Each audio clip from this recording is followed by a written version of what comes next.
Feroces bombardeos azotan las islas japonesas, y aquellos soldados del ejército imperial que cometieron algunas de las mayores atrocidades de la Segunda Guerra Mundial, ahora son las víctimas de las más brutales masacres. Las fuerzas de Estados Unidos han desembarcado con todo su poder, y el campo de batalla en el Pacífico se tiñe de color rojo por la sangre de los integrantes del eje. Cientos de miles de combatientes están siendo asesinados por la embestida aliada, pero se niegan a rendirse. Por el contrario, desarrollan estrategias donde no les importa morir y solo quieren arrastrar a todos los enemigos posibles con vuelos kamikazes. No obstante, en el fondo saben que pronto llegará el final. Las terribles matanzas norteamericanas son cada vez más. Como si fuera poco, no solo se están cobrando venganza del ataque a Pearl Harbor, sino que están a punto de escribir la página más espeluznante en la historia bélica con el uso de las bombas nucleares. En este nuevo video repasaremos las últimas y más crueles batallas de la contienda que tuvieron lugar en suelo japonés. Prepárate, porque reviviremos los escenarios más bestiales a todo color. How could Japan be defeated without a terrible loss of American life?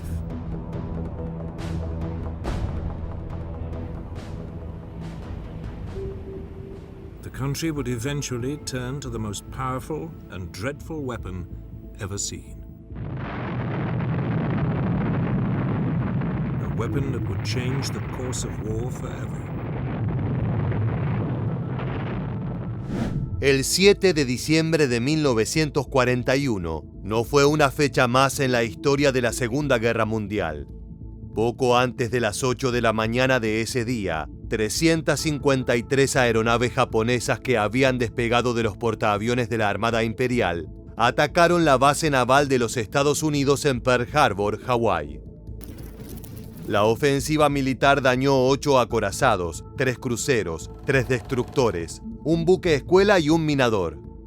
Además, se perdieron 188 aviones y murieron más de 2.400 personas. El objetivo era que la flota norteamericana no estuviera en condiciones de intervenir en las acciones de las fuerzas de Japón en el sudeste asiático, y en un principio pareció haberlo logrado.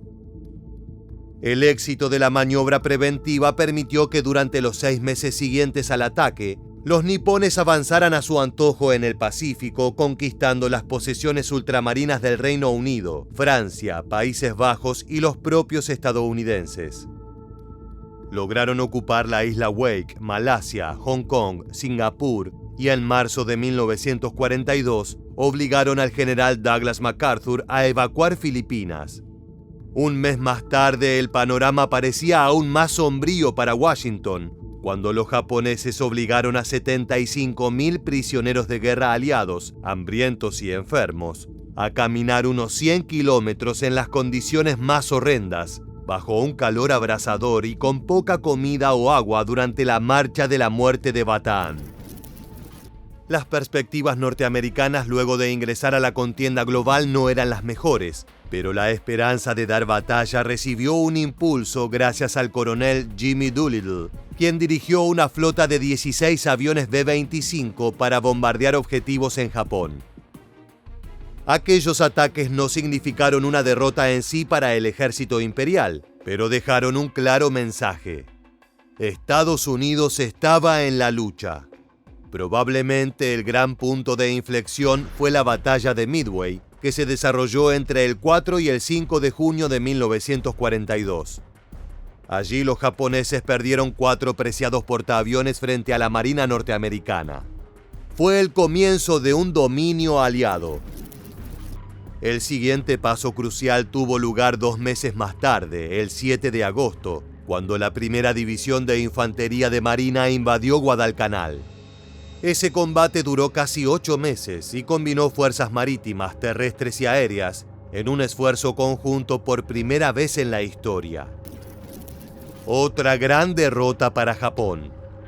Desde Washington empezaron a mirar hacia el Pacífico con otros ojos. Para octubre de 1944, 2 años y medio después de haber abandonado Bataan, el general MacArthur regresó a Filipinas.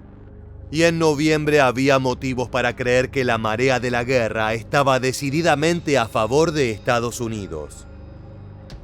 Sin embargo, los japoneses demostraron ser feroces luchadores y rendirse no parecía una opción para ellos. Combatirían hasta el último hombre de manera brutal. Así es como llegamos a la mítica isla de Iwo Jima, donde se iniciarían los capítulos más temibles de un final anunciado. Acompáñanos a ver este inédito material en color de la contienda. Wave after wave of American aircraft paved the way with a massive aerial bombardment.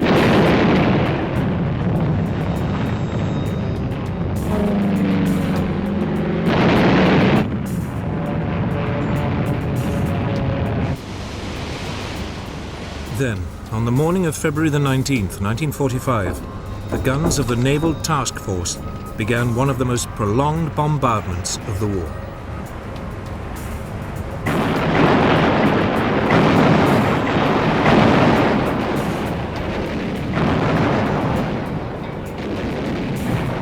At the same time, landing craft set off for the shore.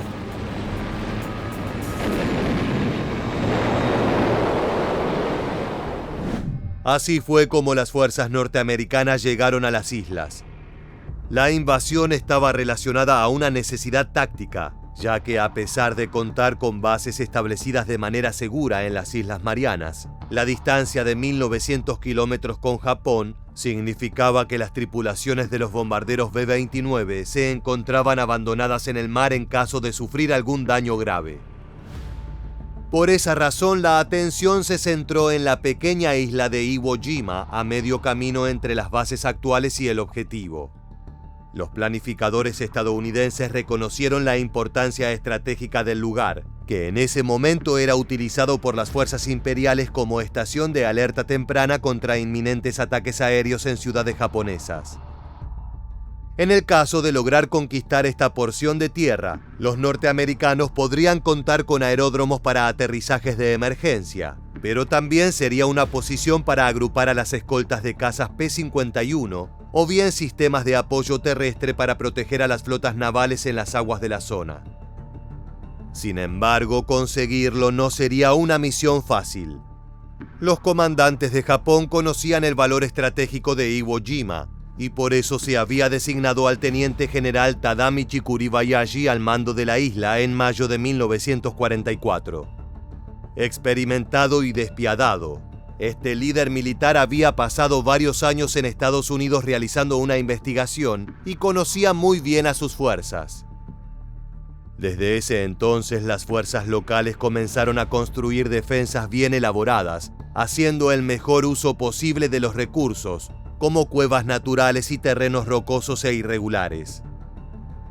Todo el territorio se transformó en una enorme red de búnkeres, armas ocultas y pasadizos subterráneos que conducían de un punto fuerte a otro. Se hicieron grandes cámaras, algunas de hasta 5 pisos de profundidad, para servir como áreas de almacenamiento y hospitales con gruesas paredes y techos de hormigón armado. También se ocultaban las zonas de aterrizaje, la mayoría de las veces cubriéndolas con arena y cuidadosamente camufladas. Y para la defensa se hacía lo mismo con los cañones de 120 milímetros emplazados para poder dirigir su fuego hacia las playas donde desembarcaría el enemigo. Otras piezas de artillería de menor calibre se escondieron a lo largo de toda la isla, al igual que sistemas antiaéreos y morteros. Los japoneses estaban decididos a hacer que los estadounidenses pagaran un alto precio por Iwo Jima y estaban dispuestos a defenderlo hasta la muerte. Ahora bien, el momento de la planificación había quedado atrás y era momento de pasar a la acción. Los aviones de Japón con base en la isla pudieron atacar a los B-29 en sus misiones de bombardeo e incluso hicieron incursiones por las instalaciones en las Islas Marianas. No obstante, las tropas norteamericanas habían conseguido llegar a tierra y largas semanas de brutales enfrentamientos estaban por comenzar.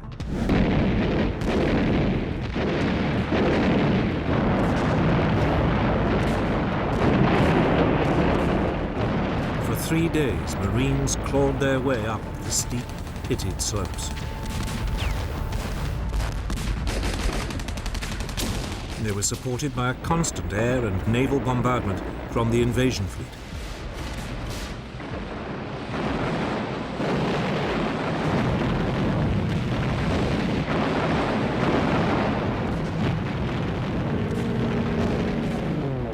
La operación estadounidense para capturar la isla involucraba a 3 divisiones de infantería de marina del 5º Cuerpo Anfibio, un total de 70.647 efectivos bajo el mando de Holland Smith. El intenso bombardeo previo al desembarco no hizo más que empujar a los japoneses a la clandestinidad, haciendo que sus posiciones fueran invulnerables al fuego enemigo. De hecho, las armas ocultas sobrevivieron al ataque prácticamente sin sufrir pérdidas. En la mañana del despliegue de Estados Unidos, unos 30.000 hombres comenzaron a avanzar por la costa sureste cerca del monte Suribachi, donde se concentraban la mayoría de las defensas de Iwo Jima.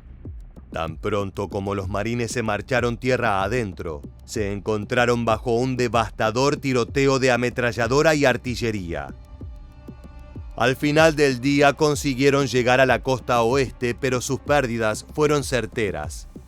Casi 2.000 combatientes habían muerto o estaban heridos. No obstante, las fuerzas estadounidenses estaban decididas a cumplir con su misión a pesar del gran desafío que significaba. La lucha en un terreno tan inhóspito hacía difícil avanzar y, como si fuera poco, eran obligados a excavar para alcanzar la red de túneles subterráneos en donde se atrincheraban los japoneses. Sin embargo, cuando lograban alcanzar esas posiciones, no tenían piedad con sus rivales. La matanza fue brutal y sanguinaria, a la altura de lo que proponían los japoneses. Kuribayashi sabía que no podrían ganar la batalla, pero esperaba infligir bajas tan costosas que frenarían el avance norteamericano sobre Japón y tal vez otorgarían poder de negociación. El 23 de febrero, el 28º Regimiento de la Infantería de Marina finalmente alcanzó la cima del monte Suribachi, lo que provocó una famosa fotografía levantando la bandera en Iwo Jima, a menudo citada como la más reproducida jamás y la representación de la Guerra del Pacífico. The next day, the Marines captured the first of the island's strategically vital airfields.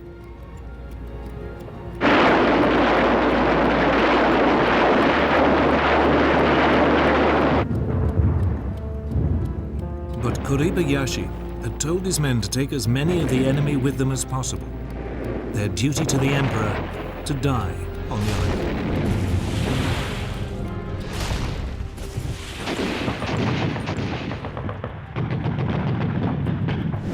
A pesar de cualquier orden del comandante, las tropas de Estados Unidos fueron implacables. Durante el resto de febrero avanzaron hacia el norte, y el 1 de marzo habían tomado 2/3 de la isla. Sin embargo, no fue hasta el 26 de ese mes que se aseguró completamente el territorio.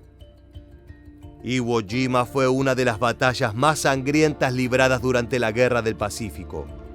Las bajas estadounidenses fueron de 6.821 muertos y 19.207 heridos.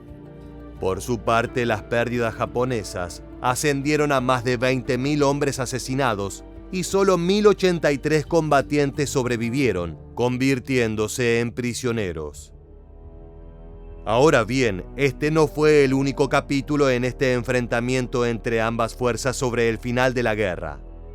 De hecho, más bien fue el preámbulo para el duelo más salvaje y despiadado que tuvo a estadounidenses y japoneses como protagonistas. Hablamos de la toma de las islas Ryukyu y particularmente de la captura de Okinawa. Esta última era la de mayor tamaño dentro del archipiélago, situado a 550 kilómetros de Kyushu, uno de los territorios principales de Japón.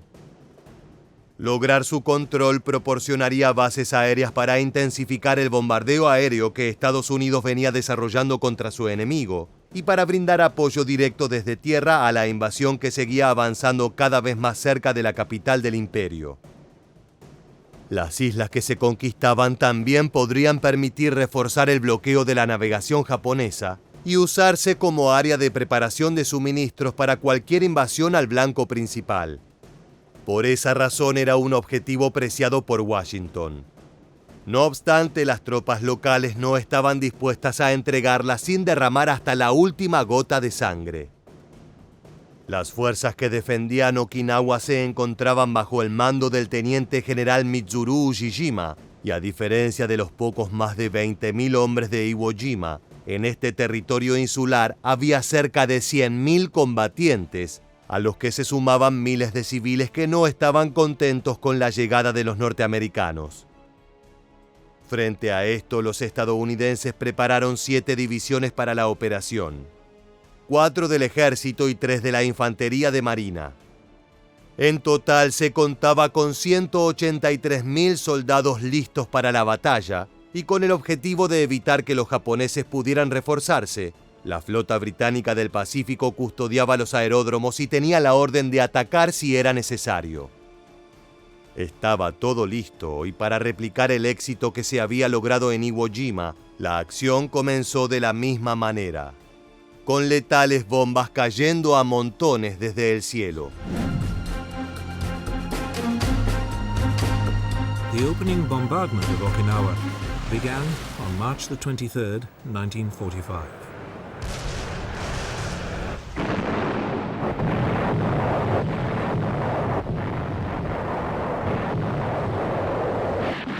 It lasted for a whole week.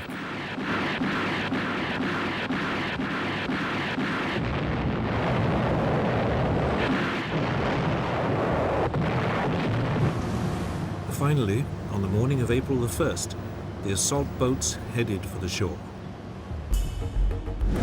Las playas de Haguji fueron el primer contacto de los combatientes aliados, que se encontraron con poca resistencia al desembarcar. Es que los japoneses habían decidido encontrarse con los norteamericanos más en el interior del territorio insular, y así mantenerse fuera del alcance de los disparos navales. Unos 60.000 soldados de Estados Unidos pisaron tierra durante la incursión inicial y se apoderaron de los 2 aeródromos cercanos a las costas antes de avanzar a través de un estrecho camino que llevaba al centro de la isla. Los días siguientes continuaron con una relativa tranquilidad y sin grandes desafíos, pero se podía sentir en el aire que eso estaba a punto de cambiar. El primer gran contraataque japonés se produjo los días 6 y 7 de abril. El ejército imperial había aprendido el costo de enfrentar a las fuerzas de Washington, y no les importaba morir mientras pudieran causar grandes daños a sus enemigos. Eso provocó una importante participación de aviones kamikazes. Se trataba de escuadrones de pilotos suicidas que dirigían sus cazas cero hasta el objetivo, armados con bombas de varios cientos de kilos para generar la mayor destrucción posible. Generalmente eran soldados jóvenes de entre 25 y 35 años, pero en ocasiones incluso se enlistaban adolescentes de 17 años. Para todos ellos era un honor dar la vida por su país, a pesar de que los altos mandos sabían que sacrificarlos solo servía para retrasar una derrota inevitable. El ataque de los kamikazes se complementaba con una operación naval que fue llamada Tengo. El acorazado Yamato, el crucero ligero Yahagi y 8 destructores fueron ensamblados como anzuelo para atraer tantos portaaviones estadounidenses como fuera posible.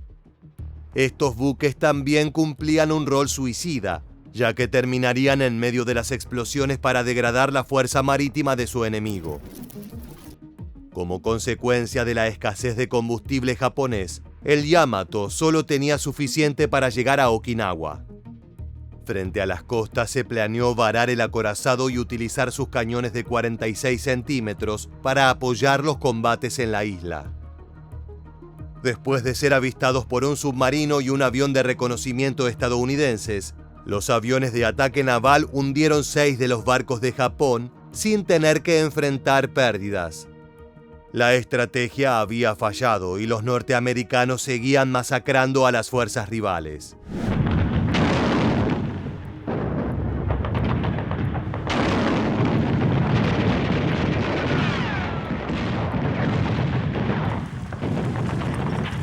For 10 days, the Japanese held their defensive line.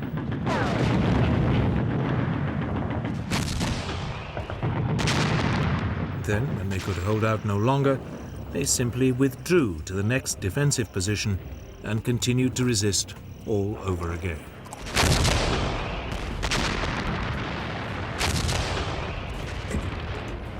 Mientras los ataques kamikazes masivos se intensificaban con más de 5.000 incursiones realizadas por los japoneses, en la parte norte de Okinawa, las tropas de Estados Unidos solo encontraron una ligera oposición y la zona fue capturada en 2 semanas. No obstante, las principales defensas de Japón estaban en el sur. Hubo encarnizados combates contra las fuerzas bien atrincheradas, y si bien los norteamericanos pudieron avanzar derramando una gran cantidad de sangre en el camino, lo hacía de forma muy lenta. La matanza era brutal, pero eso no conseguía doblegar a los combatientes locales. Pasaron varias semanas más hasta que el 29 de mayo se produjo la toma del castillo de Suri, centro de la resistencia japonesa. Eso representó un golpe estratégico y a la vez psicológico. Poco a poco el ejército imperial fue cayendo. La oposición organizada soportó hasta el 21 de junio, y a partir de ese momento muchos de los soldados nipones abandonaron sus puestos y trataron de ocultarse por su cuenta. De todas maneras, eventualmente terminaban siendo encontrados por el enemigo, que los destrozaba sin piedad. La campaña no se declaró terminada hasta el 2 de julio, 3 meses después del desembarco. Esto era mucho más tiempo de lo que esperaban los norteamericanos y también significó un mayor costo. Aún así, el éxito reconfortaba a los aliados, que culminaron la batalla de Okinawa con 12.520 muertos o desaparecidos y 36.631 heridos. Los japoneses habían conseguido utilizar hábilmente el terreno a su favor para infligir el mayor daño. Sin embargo, el brutal asalto provocó que casi el 95% de los soldados de Japón fueran asesinados. El total de caídos superó los 110.000, a los que se sumaron unos 7.400 prisioneros de guerra. La ferocidad en la defensa de las fuerzas imperiales hizo que los combates en estas 2 islas fueran terribles en términos de bajas para ambos bandos. Además, aquella resistencia era una señal de que la idea de una rendición no estaba en los planes. Estados Unidos no quería seguir perdiendo a sus tropas de esta manera, así que debía pensar en otra estrategia para invadir el territorio japonés.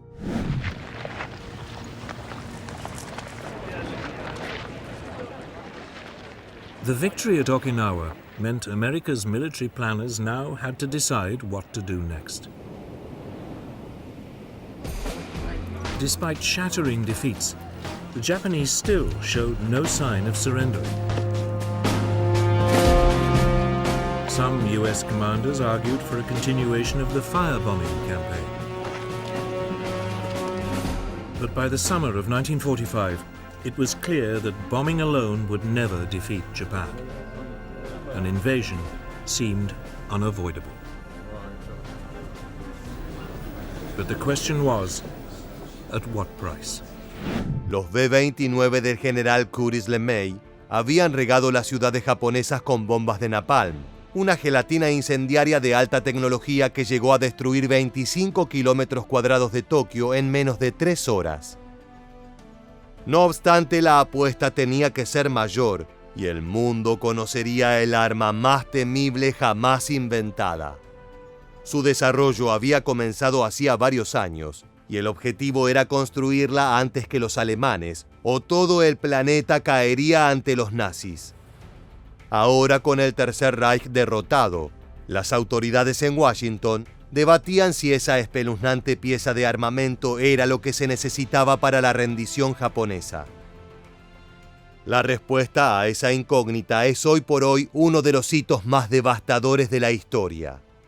Llegó el 6 de agosto de 1945, cuando Estados Unidos lanzó una bomba atómica sobre Hiroshima en el primer ataque nuclear de todos los tiempos.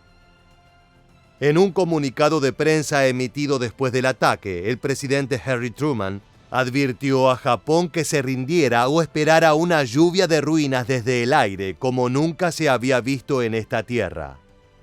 No mentía. El 9 de agosto se produjo el segundo bombardeo en Nagasaki. Entre 140.000 a 240.000 personas murieron como resultado directo de estos dos atentados, y muchos más han padecido sus consecuencias durante los años siguientes por estar expuestos a la radiación.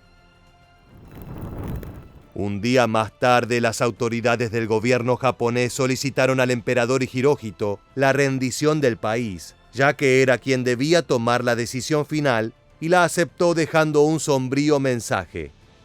Si continuamos luchando, no solo resultaría en un colapso y destrucción final de la nación japonesa, sino que también conduciría a la extinción total de la civilización humana. El 14 de agosto es considerado como el fin de la Guerra del Pacífico, el brutal capítulo que culminó con una guerra igual de cruel y sanguinaria.